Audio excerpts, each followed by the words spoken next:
Bonjour. Donc cette fois-ci, toujours fonction rationnelle, sauf qu'on va aller dans la résolution d'équations. Comment on résout une équation en une fonction rationnelle? On va y aller avec un exemple.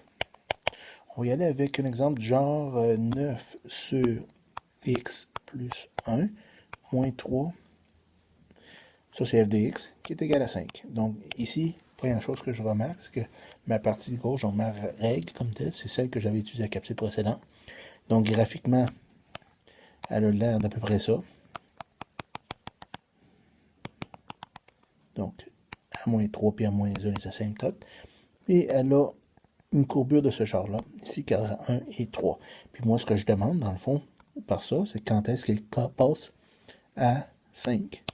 Donc, je vois bien que je vais avoir un point d'intersection ici qui va répondre à cette équation-là. Donc, comment est-ce que je fais pour résoudre ça? Deux choses auxquelles il faut faire attention. Première chose, et on va le mettre en rouge, c'est que j'ai toujours une restriction. Pourquoi? Une rationnelle, je ne peux pas diviser par 0. Donc, il faut que je fasse attention au terme qui est en dessous. Donc, mon dénominateur, x plus 1, doit être différent de 0. Donc, quand est-ce que ça va arriver? C'est quand x est différent de moins 1. Donc, moi, je ne veux pas que x soit égal à moins 1. Parce que si la réponse est x est égal à moins 1, ça ne marchera pas.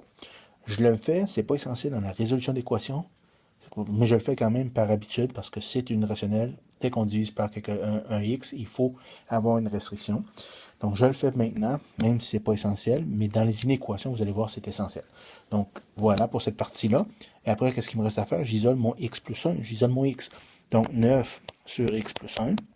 J'envoie le moins 3 l'autre bord, ça devient plus 3. 8 plus 3, ça fait à peu près 8 aux dernières nouvelles. Là, je suis mal pris, mon x est en bas, je vais l'envoyer en haut. Donc, 9 est égal à 8 multiplié par x plus 1. Là, je veux les x plus 1. Donc, je vais envoyer le 8 divisé l'autre bord. Puis ensuite, x est égal à quoi? 9 huitièmes moins 1. Un grand calcul scientifique, 9 huitièmes moins 1, ça va me donner 1 huitième. Donc, 1 huitième, ce n'est pas moins 1. Donc, ma solution ici, mon point d'intersection, ma solution, c'est 1 huitième. Et voilà. Tout aussi simple que ça. Il suffit d'y aller doucement. Puis le seul piège qui existe vraiment, c'est ici. C'est qu'il faut que je prenne le dénominateur puis que je l'envoie multiplier l'autre bord. Ça me sauve complètement. Puis j'ai pas de problème quand je fais ça.